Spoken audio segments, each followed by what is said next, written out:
The event is being brought to you by Latrobe City Libraries, Miley Library Service and East Gippsland. And if you're not already a member of your local library service, please do sign up, because your support means we can put on more of these events. I don't think that Vika and Linda need much of an introduction, but I will read out the blurb from the back of the memoir that they're going to talk about today. For 3 decades, Vika and Linda Bull were best known as backing singers and collaborators to some of Australia's biggest artists. And in this unflinchingly honest memoir, the sisters reflect on the highs and lows they've navigated on the long road to centre stage, from growing up as dark-skinned girls in the 1970s Doncaster to confronting their personal demons and stepping into the spotlight. Now I'm going to introduce Claire, who's our wonderful interviewer today. Claire Halliday started her professional writing career as a regular freelancer to the Sunday Age and a diverse range of other women's and men's lifestyle magazines more than 25 years ago. Since then, she's written 5 adult non-fiction titles of her own and dozens of fiction and non-fiction titles for a children's educational publisher, as well as ghostwriting for others. She's also a copywriter, creating content for leading brands and businesses. Currently, Claire's working on what she hopes will be her next book and an accompanying podcast, a fascinating true crime-related tale about a family whose father was accused of being involved in Australia's most iconic and enduring mystery, the disappearance of the Beaumont children. I'm now going to hand over to Claire and Linda. Thank you. Thank you, Vicky, and thanks to everybody from the collaborative effort of Latrobe Library, let me get this right, East Gippsland and Miley Library. Thank you for making this event possible. Now, Vika, I don't want to stress you out, but I can see that your microphone is off and you are on mute. So I might direct my first question to Linda, just in case while you're getting your microphone set up. We're all here to see both of you, of course, and hear both of you. Thank you, Vika. And we're here to talk about, you know, your career, but especially your recent memoir, which is called No Bull. Now, I just wanted to start, Linda, I will direct this question to you first, but then Vika, I'll ask for your response too. I was just wondering, I mean, the memoir hasn't just come out, it's come out a little while ago, but what was it about the timing that made that the right time for you two to decide to tell your story? I think it took, because there's 2 of us, we had to be comfortable, you know, personally, but also as a team, because we do everything as a team. And it may have taken Vika a little while, you know, a little bit longer to get off the ground, but, you know, writing is personal. And so when she was ready, she spoke. And when I kind of was faster, you know, quicker off the mark, but that's just probably, you know, my different personality. But when we were both, when it felt right, and we do everything like this, when it feels right, then it was the right time. It wasn't, you know, we had a fair amount of pressure, but everyone in, you know, a manager and a publisher, a firm, were very patient with us, and they knew that telling a personal story takes a little bit, you know, you have to kind of jump off a cliff in some areas of your life. So they were very patient with us. And when we felt like it was right and natural, because when we started, it was quite formal, our writing. When it started to flow, then it was the right time. Now, Vika, tell me about some of those cliffs that you felt like you had to jump off in order to tell this story, and what your perspective is about why the timing was right for you to do it. Cliffs. Okay. I'm quoting your sister. She just said it. Okay. Yeah, it's just incredibly personal thing, you know. Were we ready to because I know that, you know, I've read a lot of autobiographies, and some of them have been incredibly boring, and it's like, and you can sort of tell that people are holding back. And so it was like, okay, well, are we ready to go there yet? And I'm not sure. I wasn't sure if I was, because you know, you want people to have an interesting read, you know. You don't want to, and because it's usually the juicy ones that are the, you know, the best ones. But I thought it was good. It was a good time, because Linda and I have been in the industry for 40 years now, and you know, we've had some highs, we've had some lows, we've had great times, and yeah, I think it probably was a good time, but it just took a little bit of convincing to kind of step out of our comfort zone, and maybe to write a book, first of all, that was just to me an impossible task. You know, it was like, no way. But then once I got my head around that, which took about a year, it kind of started to come out. And then it was like, okay, well, we have to talk about personal things. We have to go there a bit. And yeah, I'm glad I did that in the end. So Vika, while I'm talking to you, you said that it took you about a year to sort of get your head around the idea of writing a book, and it seemed overwhelming in ways. A lot of what you both do, getting up on stages and performing, would seem overwhelming to a lot of people. What was it specifically about the writing process that felt like a big hurdle that you had to get over, and how did you actually work through that to actually get those fingers on the keyboard and starting the writing process? Do you want me to go first, Lulu? Yeah, it was directed at you. Yeah, no, yeah. Oh, yeah. Lulu, Oh, sorry, yeah. Claire. Sorry, Claire. Yeah. Yes. What did I have to do? Yeah. Okay. Well, first of all, I thought when I started to write, I thought, you see, I really never really written an essay or anything in school. I was incredibly slack, and kind of just got by the skin of my teeth. And so I sort of approached it from that way, and thought I had to be kind of all clever and use big words and do all that sort of stuff. And I was like, there's no way I can do this. And then I sort of realized, well, hang on a minute, I don't have to be like that at all. I just have to be myself and just write down on the page exactly how I'm thinking, which once I turned that corner, it was easy. It became much more enjoyable, and it just flowed. But that was my initial thing. It was just thinking I was too dumb to write a book. Linda, what part did you play in convincing her that she wasn't too dumb to write a book? And how did you yourself get through that process of putting pen to paper, digitally speaking, I suppose? Yeah. I think we talked to a few people who had written books and sort of asked them how it was, like if they had any tips. People, experienced authors, musicians who had written books, playwrights, anyone that was a writer that we admired. And we knew, we asked, and they all said basically the same thing. You try to edit yourself, then that's a bad start. Just write and see where you go, because you can always go back on it and be yourself and have your voice come through. So when Vika and I, when we sat down with and thought about that, and then we thought that was really true. So to get Vika to start, I just kind of would just ask her, I said, what have you written? Or I'd write something, and then I think because we're naturally competitive, Vika would go, oh shit, she's written something, I'm going to write something too. Am I wrong in saying that, Vic? Yeah, no, I think that's right. Yes. Yeah. And also, we decided to have a deadline of we'd write something a week and hand it in.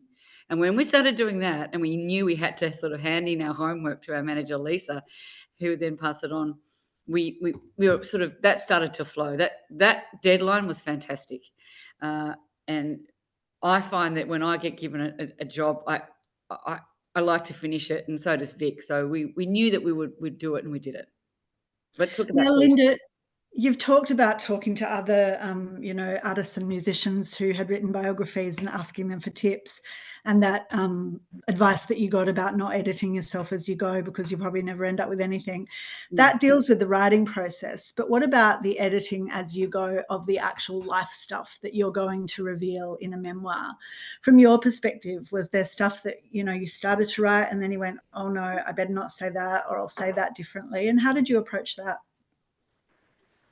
Well, I think we sort of had a general map of what we would talk about, but I would watch other people's biographies and pick out things that I found interesting. I found Fran Leibowitz' documentary that she made with Scorsese really interesting. Scorsese. I would think, oh, that's a really interesting thing. She's not really talking about. She's talking about herself, but it's interesting. So I would sort of write things down in notes, and I'd go, okay, I'll talk about an incident. I won't talk about a period of my life. I'll just talk about one specific thing. I found when I did that, it was really much more fun. But I know now that I've written a book that I've left a lot of stuff out. I talk to friends about things that happened to me in my childhood, and I think, gee, I didn't put that in the book. And they say, hey, you didn't put that in the book. I go, no, I didn't think of it. If I had written it down in my notes, I might have made the book, but that's how I did it. I'd watch other people's documentaries, I'd read books, and I'd make notes on what I found about their story that was interesting, and if it aligned with mine.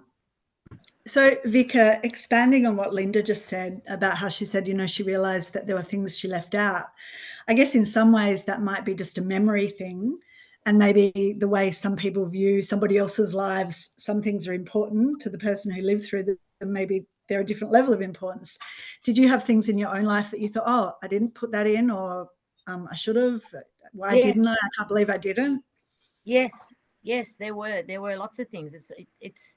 But book can only be so big. Otherwise, it's like a daunting task. It's if I see a big fat thick book in the shop, I'm like, I'll never get through that. So, and we both had, even though we're sisters and we're joined at the hip, we have had different life experiences, and but yeah, now I look back, thinking back, there are things I think I'd like to write about, and maybe it's been a big learning experience, and one that I think that we could, maybe part 2. I'm into it. Me too. Yeah. Now, Vika, while I'm talking to you, you mentioned before in one of my earlier questions about, having a long career that's gone for 40 years and having lots of highs and lows.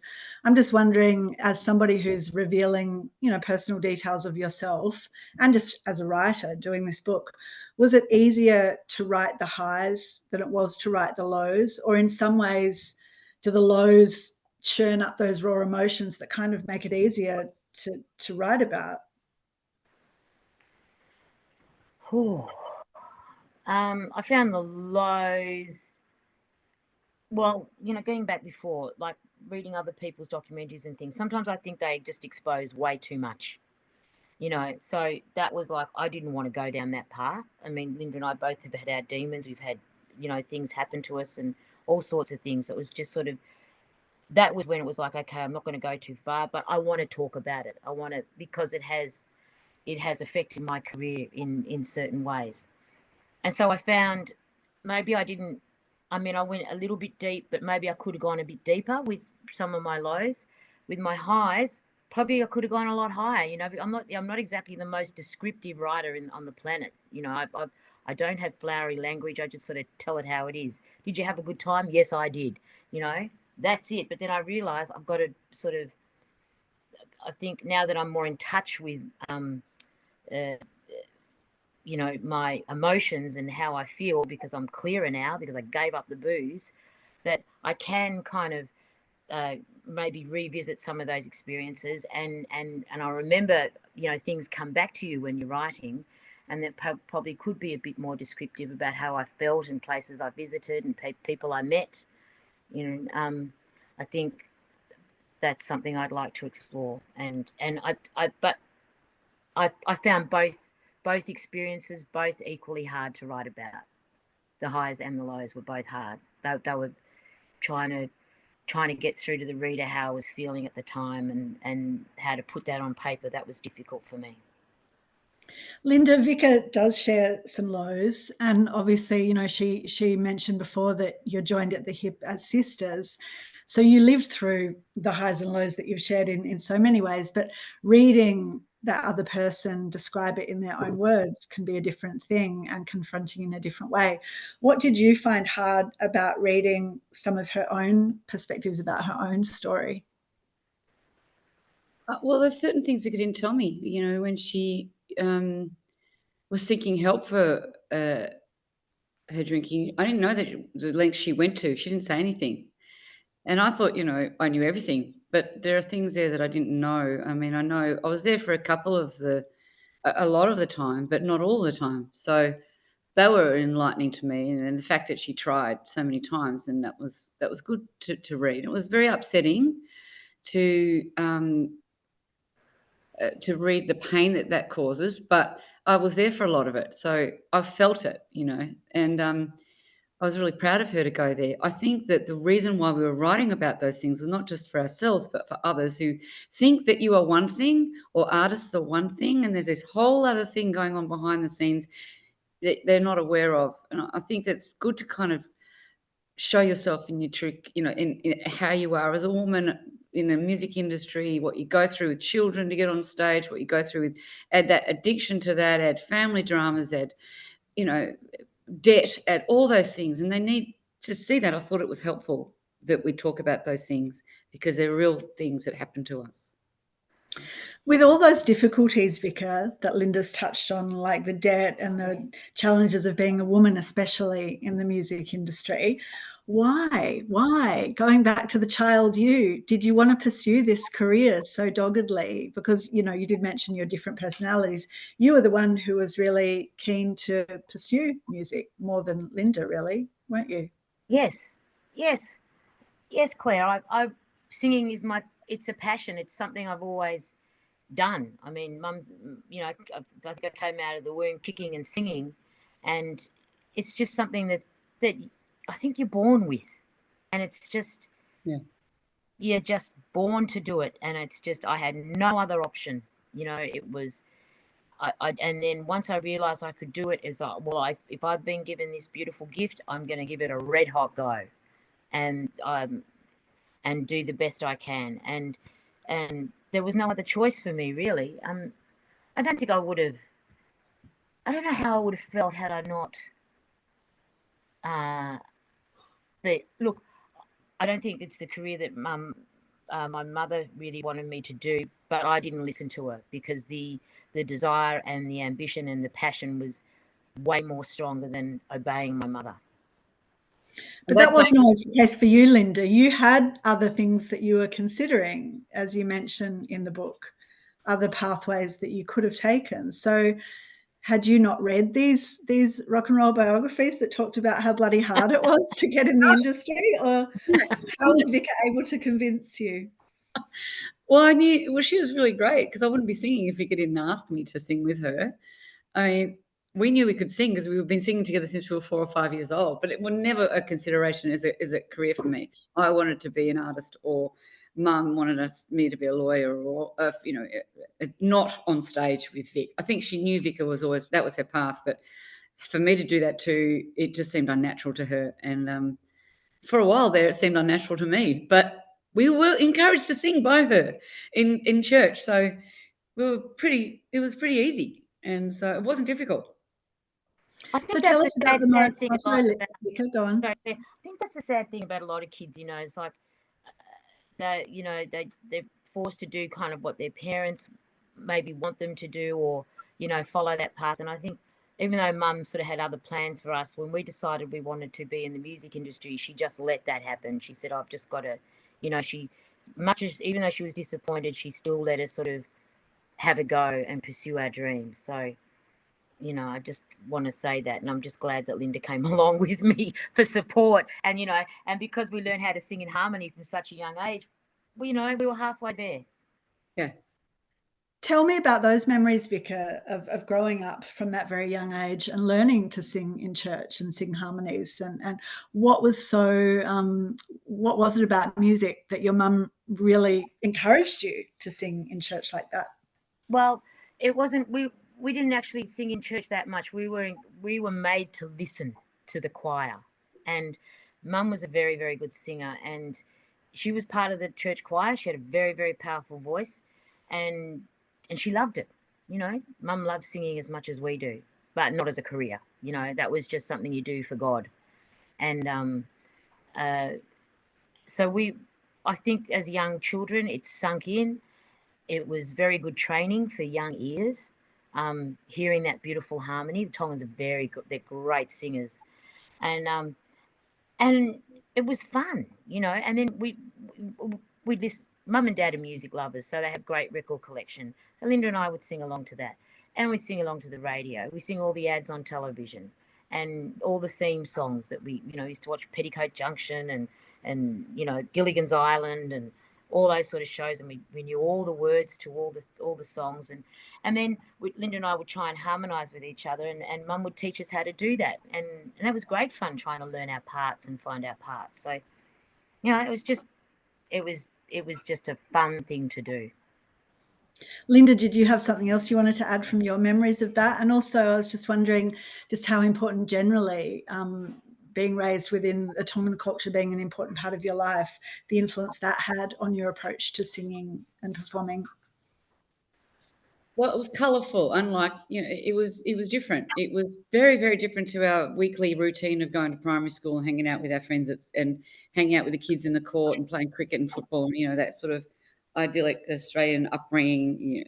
We had a very stable upbringing. It was quite wholesome.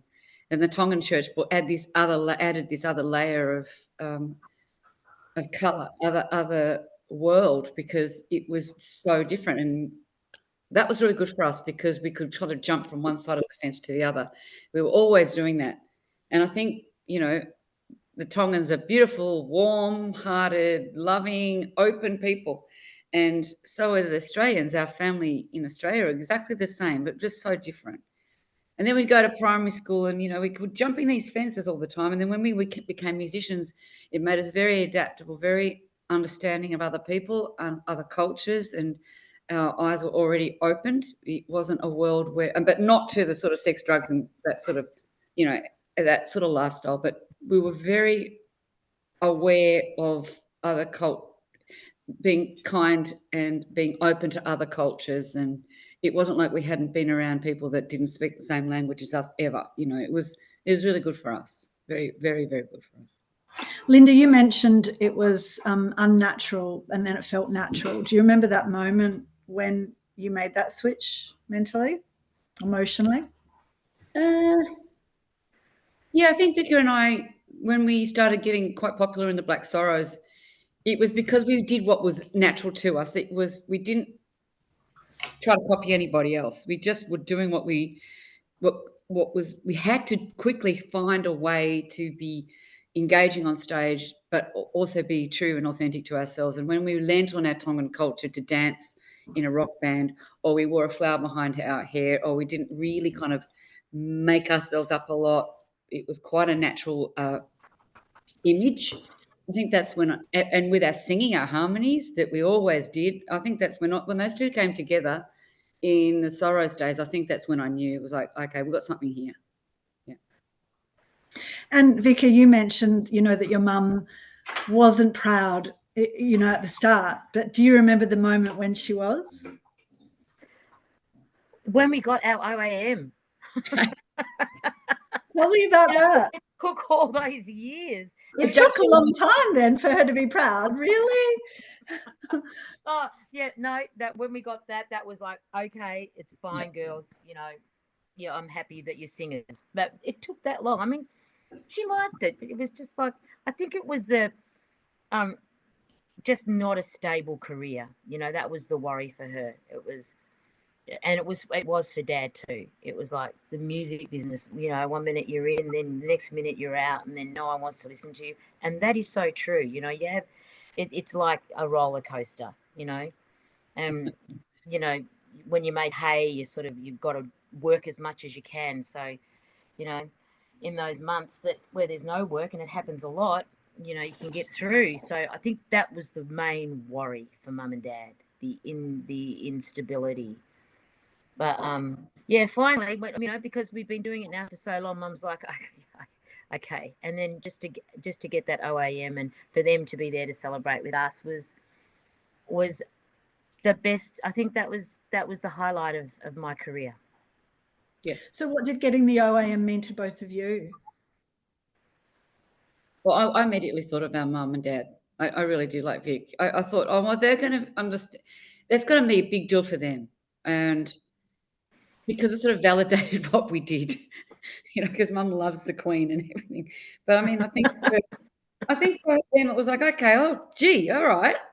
They're getting recognised by their country for their services to the performing arts. That's pretty cool. And that's what I just love, the fact that they were there to see it.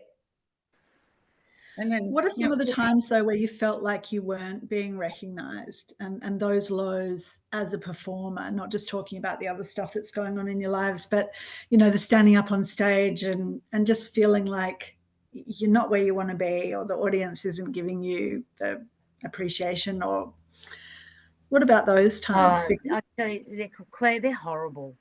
You know, those times are you really do want to pack it in. You're just like, oh, and had many of those moments, and but there's something, the desire to sing is more powerful than anything else. It's and I that's the thing. It's the singing. That's what we love. It's something we cannot give up, and something we don't want. We don't want to stop doing it, and well, I don't want to stop doing it, and so to have those moments where, say, people say, oh, you know, Vika and Linda are shit, blah blah blah blah. People have said that, you know, and that hurts, but it's like, but it's not enough to make us want to quit. It's like you're this far. You're like, yeah, well, yeah, you know what, yeah, but then you go, you know what, stuff you. I'm not going to give up, and it's because of that strong, really strong instinct or passion or something in you, that fire, that you just can't stop. It's the singing. It's the love of singing. That's all it is. During those times, Linda, how important is it that you've got each other for support? Because you're obviously close as sisters. I guess it'd be much harder for people who are kind of doing it alone, and having those feelings. So how do you sort of prop each other up in when there have been those low moments? Oh, and we talk a lot, and you know, we are very close, and we can be very honest with each other. Not always on the same page, but always honest. And I think that's the key. And we've talked to a lot of other artists that are lonely on the road. They don't have someone who they can, at the end of the day, unwind with and talk to about this show, which is really important. That debrief is crucial, and it has been crucial to Vika and I, about everything from the music, you know, how we felt on stage, a feeling that we had that particular night, and unpacking all that, and how the show went, and the crowd, and how we feel is really important. It's like a sort of therapy session, really. I think that we've always had that. Before we were singers, we were like that. In our bedroom in Doncaster, we talk about our day. It's not stopped, and I think that's our secret, really, our communication. Yeah, it's good. There have been times, though, when it's hit a bit of a hiccup, I guess. And, you know, we have talked about low times, and Vika and Linda, you've both mentioned the fact that although you're joined at the hip, you're different personalities. Vika, what were some of the tough times when, I'm thinking of your management and things that did go a bit pear-shaped, where the relationship with your sister, it sort of became difficult to maybe say what you wanted to say, or the decisions that needed to be made? Well, that's the thing, you know, it's really hard when you've got, Linda was married to our manager. We had Linda's husband managing us. Now, this was a bad thing to do. Yeah, stupid. Yeah, stupid, incredibly dumb. It's like, you know, because poor Linda was in the middle, and you know, being ripped apart because her husband and I just clashed big time. And the only reason I agreed to let him manage us because he was Linda's husband. Now, that was the cause of a big kind of blue between me and Linda, because, you know, I just blew up one night after I'd had a few too many drinks and just told her exactly what I thought of him, and then that caused a rift. And so, you know, that. What am I getting back to again? Can you remind me? Sorry, I've got. I was just saying about, you know, what you do get along, your sisters, you're close, but you have had times where it hasn't always been smooth. And I'm bringing up this issue of the management and just kind of how you got through it and how it affected you when there was that rift. It affected us deeply. You know, it caused it. We didn't talk to each other for 3 months. I've never not spoken to my sister. I speak to my sister every day, and to not speak to her for 3 months, I was heartbroken. But I was partly responsible for that. But we shouldn't have had a manager that was, we should have had someone neutral, that outside, you know, shouldn't have had family involved. So that was a good lesson to learn. It was a good thing, you know, we got through that. Mum brought us together again and made us talk to each other. So, you know, and so we'll never make that mistake again, will we, Lulu? And it's sort of, absolutely not. I don't plan on marrying Lisa. I don't know about Lisa. She wouldn't marry me. I'd marry Lisa. Well, that would be another story, definitely. But yeah, it's I think it's all part of our story. It made us stronger, is what it did when we came back together. Made us a lot stronger and made us know exactly what we needed to do and what we wanted to do. So that was obviously a really big lesson. What have been some other lessons, Linda, that you've learned along the way in this heady music industry as a woman? Well, I think that, it's a very good question, Claire, because I look at young artists and I think, well, you're about to start on this incredible journey through the music industry in Australia. The music industry in Australia has changed since we started.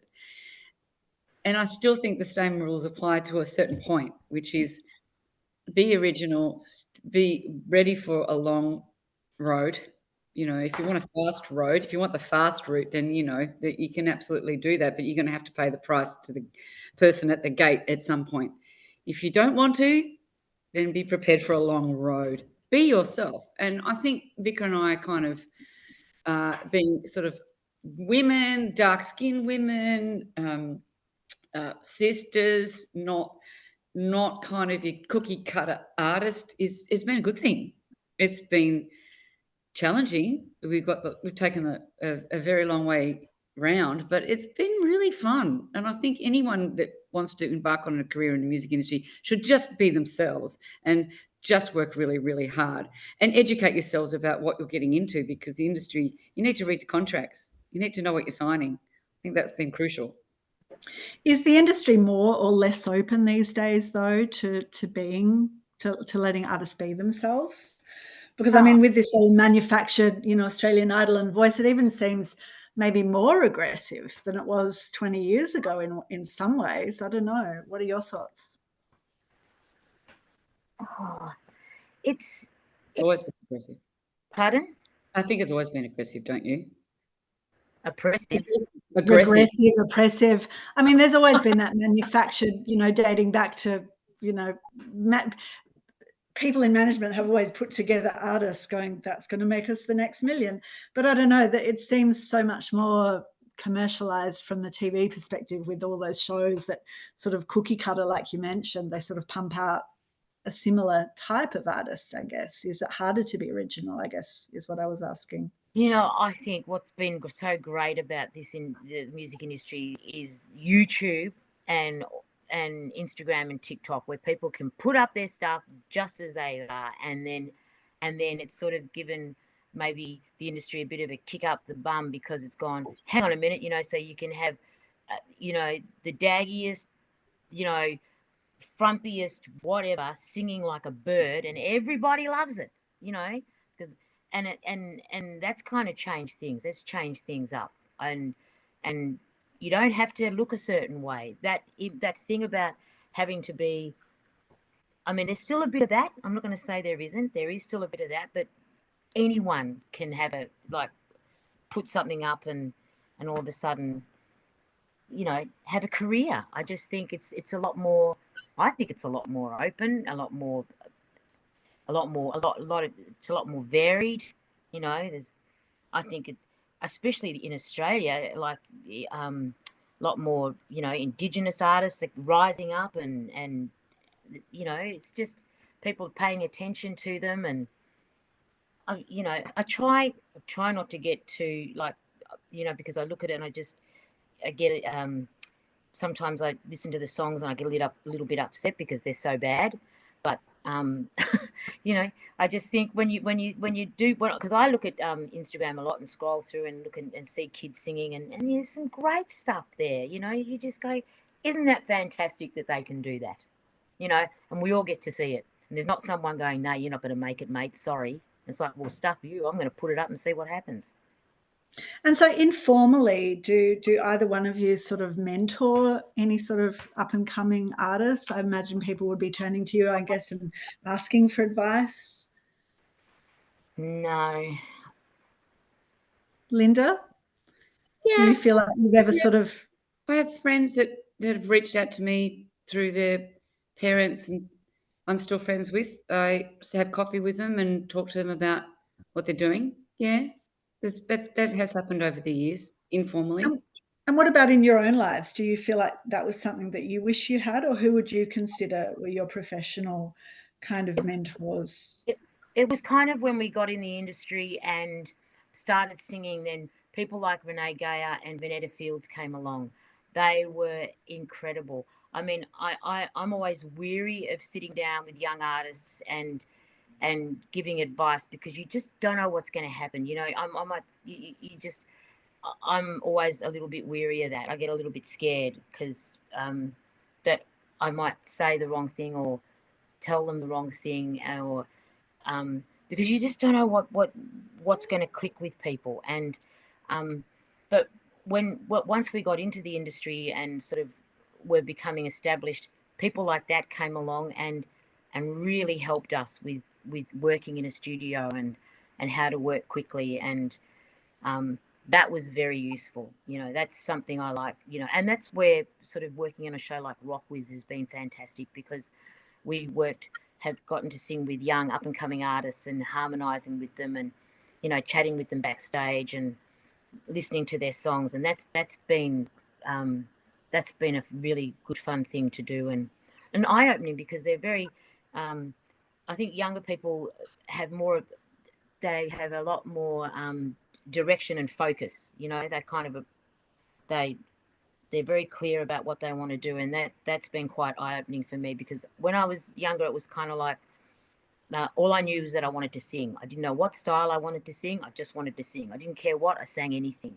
So, you know, Linda and I just stumbled along and found our way until people like Joe Camilleri came along, and then they gave us a leg up, and then they became our mentors. Now, we've talked about lows, and you both mentioned that receiving the OAM was one of the biggest successes of your lives. But what other highs have there been? Maybe ones that you said you forgot to put in the book, or the ones that you did put in the book. What are those highs that you really love celebrating and remembering from all the different artists you've worked for, and specific performances maybe you've done that people would remember?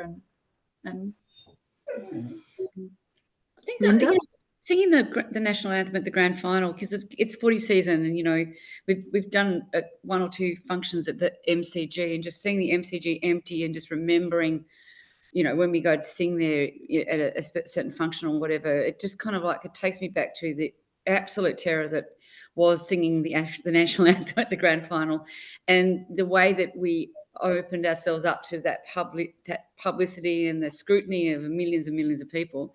I think that was a highlight, because I knew we could do it. We knew we could do it, and they asked us, which was a surprise, because I just thought that the AFL, we weren't on their radar, you know. But being given that opportunity and taking it and making it work was kind of like the culmination of many, many years of you know, the grind. It was like, okay, it was singing in front of people on live television. There's no backing track, Vika's idea. Just fly without a net. There's no there's not that much preparation. We can't get the words wrong. We have to remember what we're doing, focus. And it was really great fun. I think that was a real turning point for us, and one of the highlights for my career, apart from the OAM. Vika, what would you say to that? The roar of the crowd at the MCG, 100,000 people, you know, just all there for their footy teams. I mean, that was incredible. I got to say that moment was good. We've had a lot of good experience. I think Nelson Mandela has been one of my highlights, meeting him and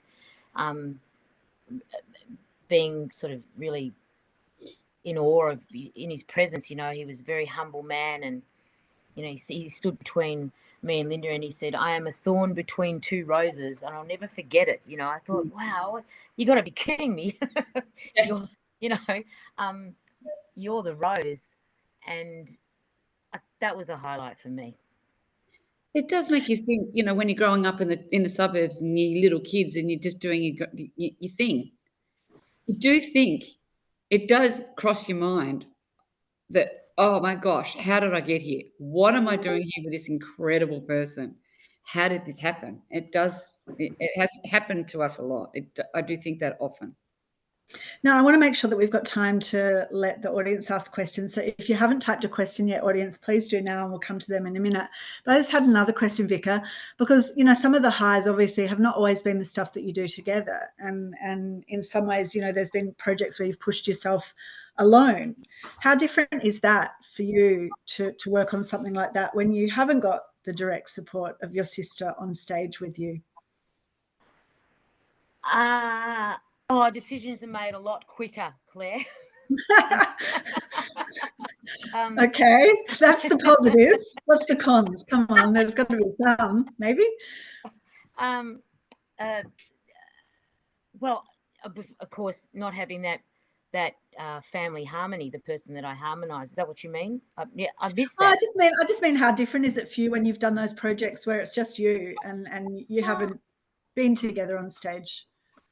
It's been pretty lonely, you know, but I have had the support of wonderful musicians backing me, which I've enjoyed.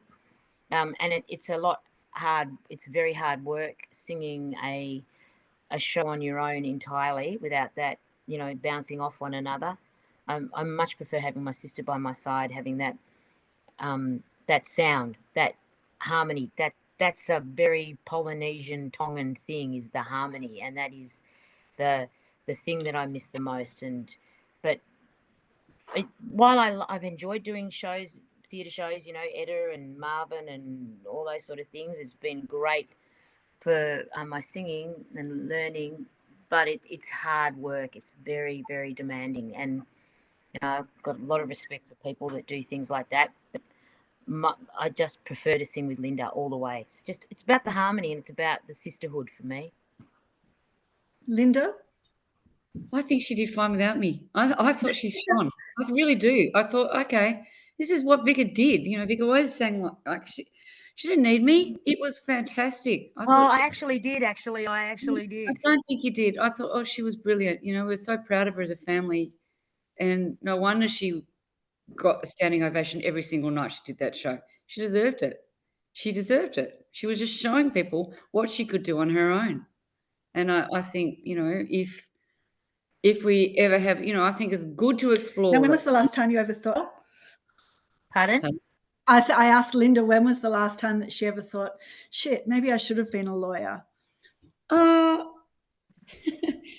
Yeah, when I found something in a contract recently that I wish I had read that contract a little bit more carefully. I tend to read contracts carefully, but missed this thing in a contract, a publishing contract that I wish I had picked up. But yeah, I wish I'd done law then. Oh well, there might be a noble too from what you're saying with the extra stories, so you can draft that contract yourself and make it watertight. Yeah. Now, Vicky from the library, questions from the audience? Are there? As yet, none, and I know that you'll have a ton more, but I was just going to ask a cheeky question if I can. Because you are a fan, I know. Because I am a fan. When your life story gets made into a Hollywood movie, who's going to play you? Me. Wow. Oh yeah, I know. Yes. Oh, God, I love her so much. Who? Queen Latifah. Queen Latifah. Yeah. Yeah. Good. I don't know. For me, I really don't. Good question. Can you guys think of anything? Yeah, Jennifer Lopez. Oh, it's the ponytail. Maybe. And the big earrings too. Yeah. So will there be another memoir? Like I was reading an article in the paper just the other day about how people, you know, memoirs are really hot and people often write multiple memoirs because they hone in on certain aspects of their life and reveal more each time. Is there a second time round for you, or if you write again together, would it just be something completely different, a different approach to telling some aspect of your story? Don't know. I don't know. Well, our story's not finished yet, so yeah. Well, that's the thing, I guess. But is there something right now that you feel like, you know, you'd love to say? Yeah, I think that idea of honing in on one particular time in your life you know, can have it gets too much trying to tell a whole story. But if you zero in on one particular incident, I think it's really interesting. I would like to run with an idea, you know, if Vika and I ever agree on what we could do, but just pick one thing out of your life that it was pivotal and just go for it. Yeah, I find that interesting. And what about with music and listening to other performers? I know, Vicky, you've mentioned that it's great that there's this democracy of the online environment that's giving young artists space just to produce stuff that can be heard. But is there anyone that you've heard recently that's really excited you on radio or, you know, via social media or any which way that you've seen live that you think we all should know about? Yeah, there's heaps. Give us some names. Okay, well, I just listened to she's a local girl from Brisbane, her name's Saya, and she just put out a record, and it's fantastic. I've been listening to that. It's spelled, her name's spelled Seja, I think, and she's made electronic music. It's all electronic, Okay. you know, fantastic.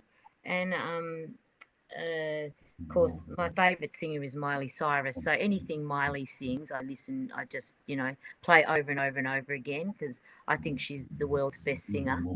And there's someone who has a story about the music industry too, and then a unique experience in it. Yes. Well, you know, she's just surrounded by all that.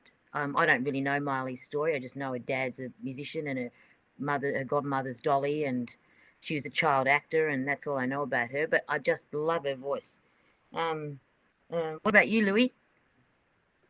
Well, we worked recently with a guy called Tadiri and Rockwiz, and he brought the house down. Like, you could hear a pin drop. Beautiful performer, beautiful songwriter, lovely person. I thought he was quite exciting. We're big fans of Liz Stringer's. She's, you know, so wonderful, her voice and her storytelling. Those two recently have been the people that have stood out to me. And what about people that you'd like to work with? I mean, you've worked with so many. Have you got any juicy stories to share that, you know, maybe expand on stuff in the book? No, come on. No blue M&M story. Is there somebody that you wish you could work with in Australia that you haven't yet, or overseas? Yeah, there's lots of people. I like to work with Chris Springsteen.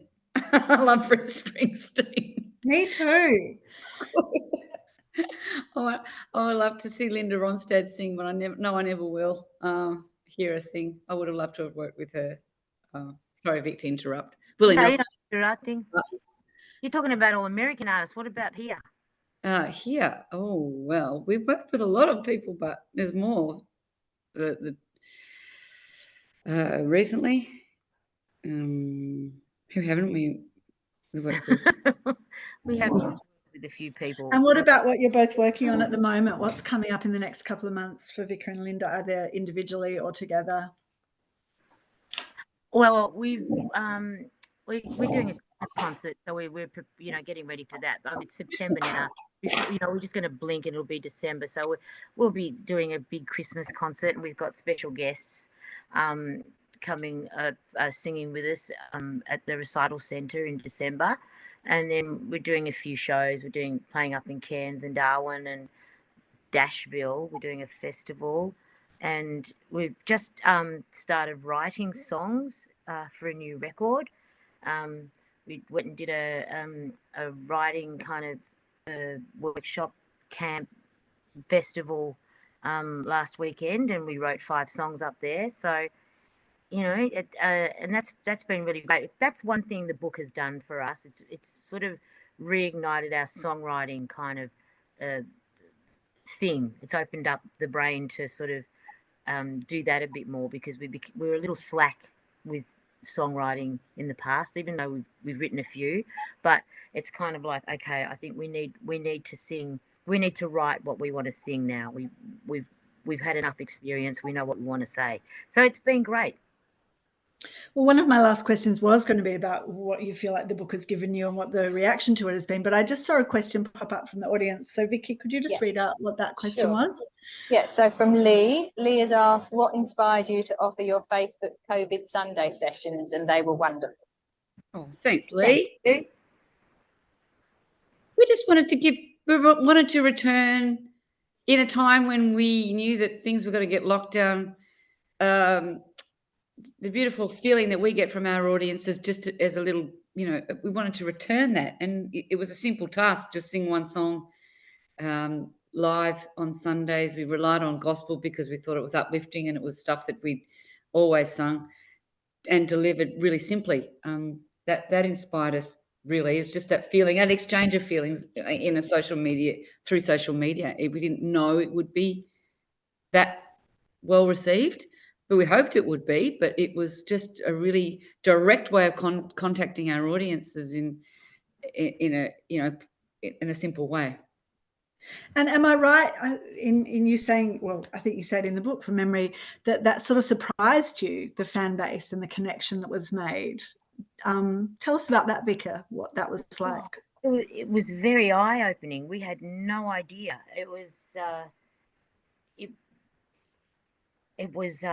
We didn't realise that so many people were on Facebook, because we didn't do Facebook, we didn't do Instagram, we didn't do anything. We didn't really connect with our fans in that way. We were very old school and had no idea just how many people were online and chatting to one another. And so once we did the Sunday Sing Song, it was like, oh, okay. We were very slow with, catching on with social media. And then once it was like, okay, we just thought, a few fans, but then all of a sudden 250,000 people were tuning in. And that was like, well, where did those people come from? And it was it's heartwarming. It was like, and people were saying really nice things to us, and it was like, gee, I was shocked.